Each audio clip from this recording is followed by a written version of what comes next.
Anxiety. Anxiety is the result of an interaction between the individual and the environment.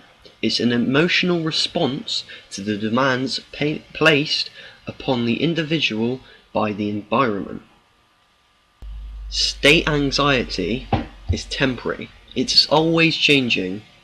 It's a mood state that is emotional to any situation considered to be threatening. Trait anxiety. It is a behavioral tendency to feel threatened even in situations that aren't actually threatening. This is a response when there is high levels of state anxiety.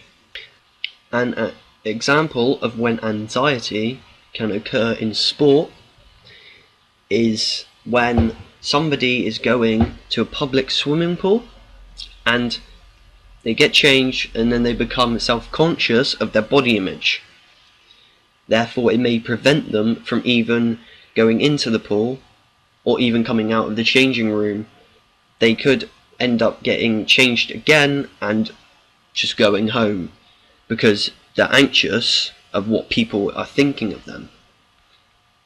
Somatic anxiety is the view of the physiological changes that happen to a person in these situations.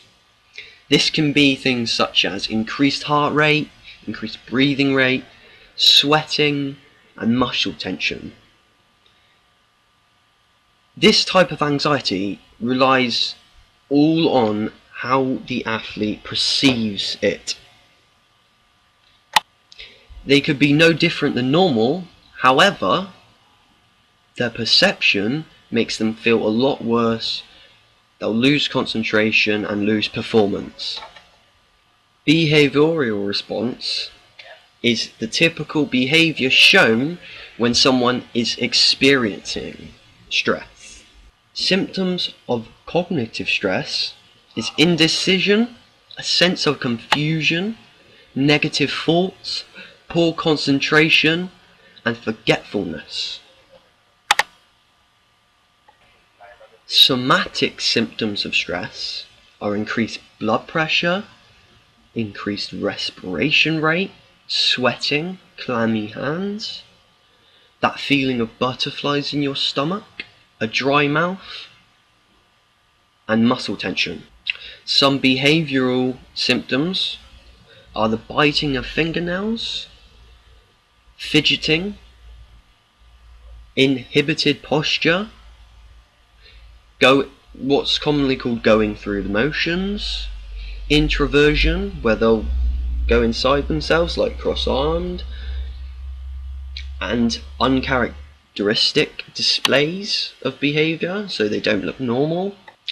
Negative effects of anxiety: concentration being decreased, the attention levels being decreased, and hyper-elevated muscle tension, which is a problem due to coordination being decreased, etc., resulting in reduced performance levels. A positive effect of anxiety would be if you were to accept anxiety. What I'm saying is, if you were afraid of a competition because you were playing a team a couple divisions above you, expect to be scared, expect to feel anxiety. Use anxiety to put the pressure on them, because you are expected to lose. So if you embrace anxiety in situations, it can help facilitate your performance. Arousal levels enhances the focus and concentration by stimulating the adrenaline and other hormones that come from the brain. People with higher arousal levels exhibit heightened concentration and focus. This is necessary because concentration and focus enable you to perform skills to the best of their ability. People with high concentration get that competitive advantage against other opponents.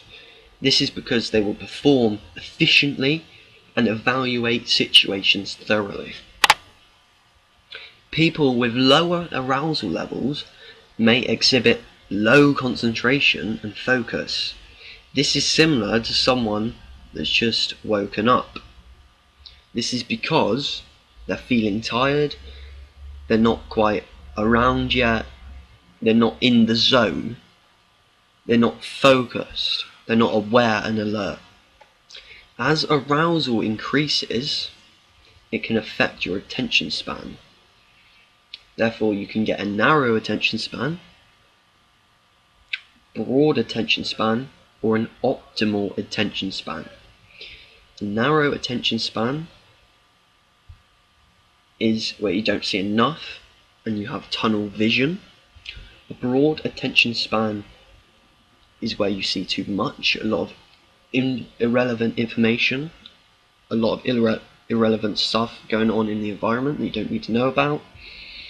An optimal attention span is having the optimal attention span where you see everything, commonly known as that player who sees what goes on behind him, he knows what goes on around him, he knows everything.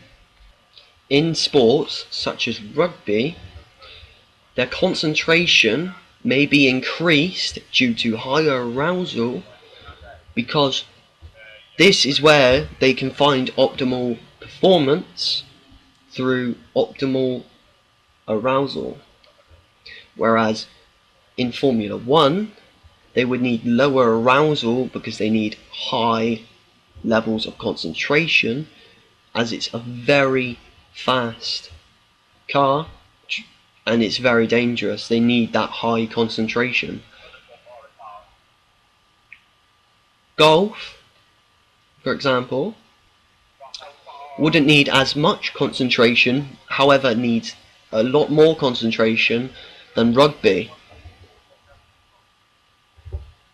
Therefore, it would need very low levels of arousal, however, maybe not as much as of a low level as Formula 1.